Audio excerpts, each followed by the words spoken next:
all. And yeah, this part is about blue giant stars, and it will eventually explode at a few million years. Now we are coming to red giant stars. Like sun, it is gonna be a red giant in the few 10 billion, 5 billion years next. It happens for our sun when the core gets extremely dense and it is no longer able to fuse. Then it will turn into a red giant. It will be so large, the scientists are predicting most likely it may eat Earth too, since it's about 93 million miles away. And another example is Gakrux. It's a star which is about 10 million years old. And it's not gonna last long. But Sun, when it reaches the end of its life, it's gonna grow so huge that it's literally gonna eat all of the inner planets, and most likely outer planets too, due to the explosion, and it will turn into a white dwarf. And as you have seen there, Mercury and Venus will be inside our sun, and Earth most likely it may survive or neither it get dead. And now we'll talk about hypergiant stars. These stars have extremely large surface areas. You might be thinking, come on, we can make a house there? Not really. Since they're quite hot too and quite far away, it won't be easy. And they're extremely bright stars. They are like up to 1,000,000 times or 10,000 times brighter than the sun. Can you imagine? Yeah, at the morning time, sun is actually so bright. And another example is the Pistol star. It's about 25,000 light years away from us. A light year means how far light travels in a single year, which is about 6 trillion miles. And this star is about 25,000 light years away. That means it takes like 25,000 years to reach, and it's quite a big star. And it will last, scientists don't know how long it will live, but it will live for a few million years. Another one is Rho Cassiopeia. This star is so bright. It's so bright that you can literally see it at the night time at extreme darkness. This star is about 300,000 times brighter than the sun, and it is so large that you can almost not see it. Its sun will be so small, and it's about 500,000 times brighter. And if it replaces the sun, it will eat the Earth entirely. It is that huge.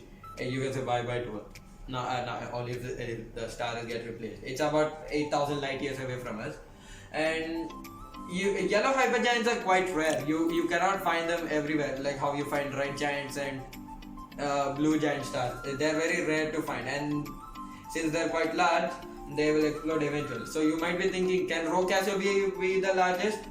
No. There's another red supergiant star. I will give you a few seconds to think. What can the star be? Since these red supergiant stars are so far away from us, it is quite hard for us to calculate the size of the star. And our science instruments which we have now, it's not quite enough to measure these big kind of these stars, and the scale is not enough for us. We will not have enough size to measure. We need to advance forward in our technologies to find the size of these red giant stars. So the largest of them which we have ever found is known as Stephenson 218. It is a star. It's almost near in the center of our galaxy. It's about 19,000 light years away from us, and it's about 2,150 times larger than the sun. And it is so big that sun will look just like how do you compare it? Like a grain of dust. It's like almost 10 billion times bigger than the sun, and it's about 500,000 times brighter than the sun. And light you see, as you can see, the sun is like a dust in front of it. And light, since the light is the fastest thing which we know of, it takes like literally like 8.7 hours to literally make an entire orbit around it. So just imagine how small are we in actual life.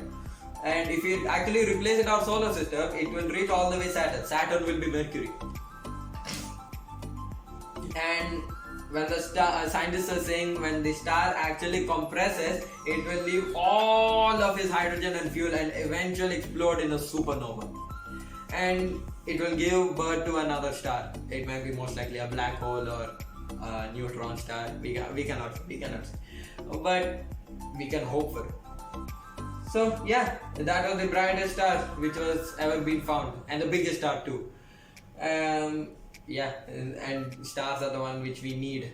So we'll just take one more look from Earth all the way to Stephenson 218. Next is Barnard's sun, Sirius A. It's about 8 light years away. This is B Centauri, A and AB. This is R136A1. This is Gakrux, and this is Pistol star. This is Rho Cassiopeia, and finally Stephenson 218, the biggest star. You cannot even see sun in front of it. And if you want to learn more science from our channel, good news. We will make more such engaging videos for you all, and please do subscribe to our channel. We will explain you so many things as much as possible. Please do support to our channel, and yeah, stay and share this video to others, and enjoy.